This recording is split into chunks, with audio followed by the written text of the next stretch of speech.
For the thousands watching on YouTube, from Mr. Parkin and me and Jay, are you ready? No, I said, are you ready? And if you're not down with that, we got 4 letters for ya! IWWS! So as you guys saw from the first video we did on the IWWS channel, we discussed the credibility of the championships in the World Wrestling Entertainment promotion. But in this video, what we're going to be discussing for the IWWS channel only is we're going to be discussing the credibility of the belts in Total Non-Stop Action, which is, I guess you could say, the competition company to WWE. And the main point of this is obviously we've said our views and the importance of the WWE Championships comparing to TNA, which you'll find out in this video. Yeah, indeed. So we are, even though we're part of the IWS, we're still the British Fist. Captain! I'm still Mr. Parkin, and this guy standing next to me is still none other than NJ. What's up? You guys can still subscribe or above to the IWS channel, like the video also, and put your comments on this, what I think is a very interesting topic, down in the comment section below.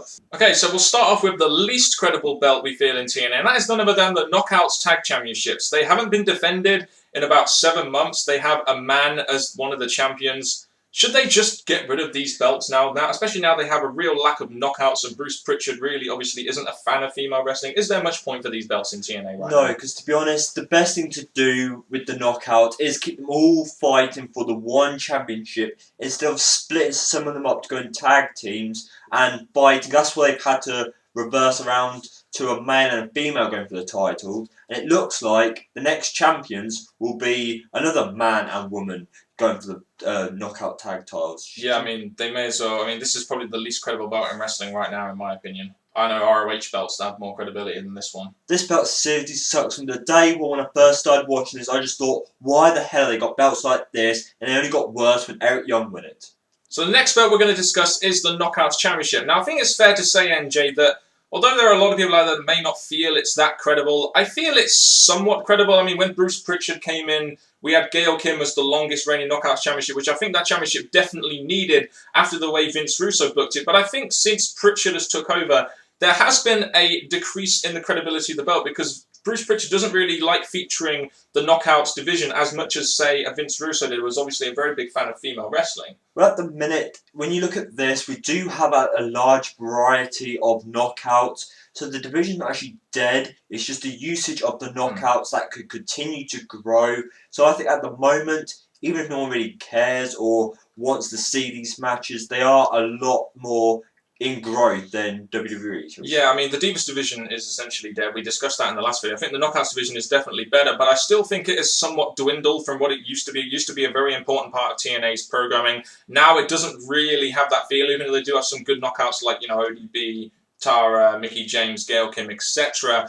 But yeah, I just think the Knockouts division in general has kind of dwindled over the time, and the belt did play flip-flop for a while, and you look at Tara, who's the champion now, used to be a very good character, but I think her character has just decreased ever since she's got with that Jesse Goddard guy, and the credibility of the belt has kind of gone with it. That's very true, but at the moment I am looking forward to more knockout matches, title matches, because with their roster and with the knockouts they have, it could still put on good matches. So the credibility of the Knockouts division, thumbs middle, would you say? Yes. So next we're going to discuss a belt that for a long time in TNA really did not do what it should have done, and that is none other than the TV title. The TV title generally is the title in TNA that is their mid-card belt, and for a long time with guys like Gunner, Robbie E., Eric Young holding the belt, it was essentially an undercard belt. But I think ever since Samoa Joe got the belt, he is a real legit guy holding that TV championship. And even though it's not been booked very well, at least it has, you know, come a long way since like the Devon days, the Garrett Bischoff days, and we've got a guy like Samoa Joe holding the belt, which is at least a legit former world champion for TNA.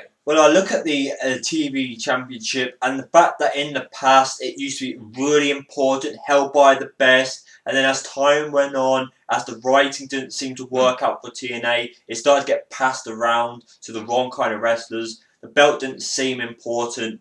Yes, they gave it to Samoa Joe, but even now they're struggling. What are we going to do with it next? So even though it's been given to the right person now, It's just where they take it to the next step. Yeah, and I think you raise an interesting point there. Samoa Joe is the champion. He is a legit champion, but it's where the TV title, I think it's on the up right now, but it's where they're going to go with the TV title. But at least they have the right guy holding the belt who essentially can take it to that next level, in my opinion. So I think TV title used to be a massive thumbs down along with the Knockout Championship, but it's on the way up. So I'd say maybe thumbs middle, personally. I'd say it just depends on who Samoa Joe loses it to, decides where my thumb is. So at the minute, I'm going to give it a thumbs middle.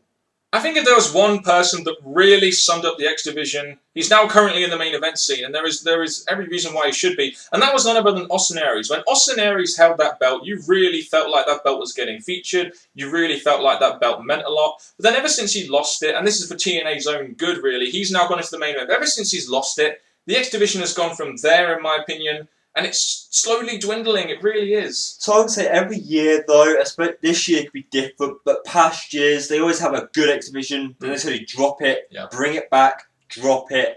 And especially for the whole year, when Austin Aries was the X Division champion, they had the idea of making the whole year build, making the star of the company. So with that, I think the future could be better, but at the minute, their concentration on the X Division is pretty poor. Yeah, I mean, the thing is, they have a good guy as the X Division champion. I mean, RVD is a former TNA World Champion, etc. I guess my only problem is the X Division right now really doesn't have that many talents, and the talents that they do have, like Kenny King, really aren't being used that much. I mean, where has Kenny King been for these last couple of months? So, really, the X Division Championship, I think, in my opinion, is a belt that did mean quite a lot. But then it's kind of dwindled down. And I think the real determination point for the X Division belt will be what they do at next year's Destination X when they have that stipulation that they put in there as a stepping stone. Because whether we like it or not now, the X Division belt is essentially now a stepping stone to the World Championship, which is essentially what a mid-card belt should do. Well, at the minute, I'm going to give it another thumbs middle just because they've got this idea of using that belt to create new stars. They've got a whole year worth of build for these stars. So a thumbs middle, depending on, again, where the belt goes next. Depends if it goes up or down. Yeah, I'm also a thumbs middle as well on the X Division Championship. Tag! Tag! Tag! I don't want to talk about the tag team division. Tag! Tag! Tag! Oh, fine, I'll go first. I always do on the video anyway. I always take responsibility. I'm a real man, just like Kaz and Daniels, who were the former tag team champions. So we're going to talk about the tag team division now, and more specifically the tag team championships. I mean, there was a time in TNA where the tag team championships really meant a lot, and you had a thriving tag team division like Generation Me, Motors and Machine Guns. You even had guys like Ink, Beer Money, etc. You had tag teams like that who could really put on some great views, and we saw some great matches. But I think since then, the tag team division has has dwindled a lot. There aren't really that many tag team champions. There aren't really that many tag teams anymore. But the tag team championships, in my opinion, are still getting featured on pay-per-views. They're still feuds, and they're still trying to make tag team feuds, even though they don't have that many tag team championships. On the credibility, I'd say again, it's another belt in TNA where the credibility isn't great. But if they had Kaz and Daniels as champions who were incredibly entertaining at one point. Well, I'm going to say this. With the tag team in the past, there was so many around. They create all these big matches, big number one contenders, big spotlights, pay-per-views. Right now, they haven't got that. Yes, they have Kaz and Daniels, but you can't really say what they're the ones who are going to save the tag team because there's only one tag team that stands out. So to be honest, I do look forward to seeing if TNA can bring in new stars or put two wrestlers together like WWE are. But in all general, it's going to be a thumbs middle. I'm a thumbs middle personally. I think even though they have a lack of tag teams, they're at least still trying to feature the tag teams regularly on TV, like they did for Daniels and Kaz, like they're doing for Chavo and Hernandez. And hopefully, like last year, we'll try and get some new tag teams in there. Remember the wildcard tournament that they did? Then that brought us Joe and Magnus and people like that, and also, also brought about the AJ and Kaz temporary tag team as well. So, but it also gave us Eric Young and ODB, which is, I guess, a negative point in that one. So the credibility for me is thumbs middle, but I think what really depends on how TNA address the amount of tag teams they have. Like WWE have plenty of tag teams now, but I think what's the issue for TNA is like the tag teams they have and what they can do with them. It's just at the minute there's not enough tag teams for me to really care that much. Yes, Kaz and Daniels are great, but the fact that they've had this problem for a while and nothing's really been done about it, that's why it's slipping from middle to down.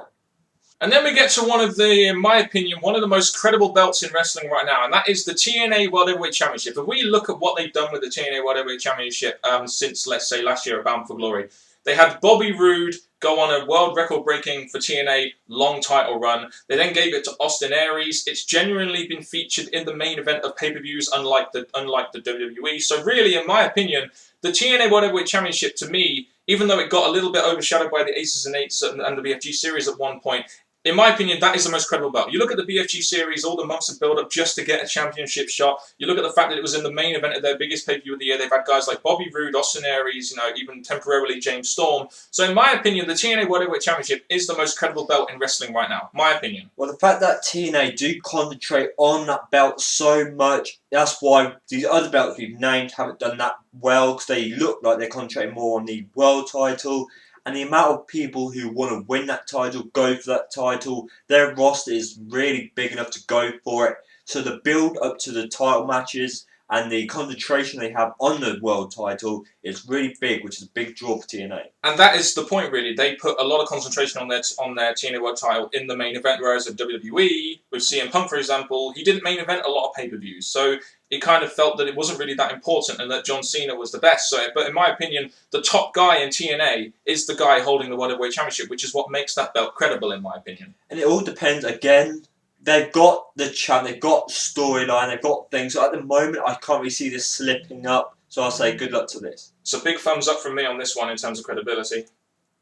So we've looked at WWE's credibility on their belts. We've also looked at TNA's credibility on their belts. And I think the ultimate question here really is, looking at both of them, whose belts do we see that are genuinely more credible? Do you want to give your thoughts? Well, I'm looking at the belts at the minute, and they're both slipping up, as you've heard. The only belt we gave TNA was the World, and WWE, the World, and probably the Tag team, yeah. So at the minute, they're both slipping up. But in all honesty, for the entertainment purpose and the future, TNA's title belts mean more. Yeah, I also think TNA's title belts mean more. I think there was a point in time where a lot of TNA's championships really meant something. When Gail Kim had the Knockouts title, it really meant something. When Austin Aries had the X Division title, it really meant something. You've seen the rise of the TNA championship to a certain degree. The World Championship is very credible. In my opinion, in TNA, the belts are a lot more credible than WWE, just in my opinion. So really, in terms of the credibility, I think TNA does beat WWE. But in general, I think the belts from one point in time have slipped down in credibility a lot in both companies, in my opinion. Generally. That's true, because at the minute I've not really had many mid-cards, I would say, or tag feuds that I've actually enjoyed in both companies,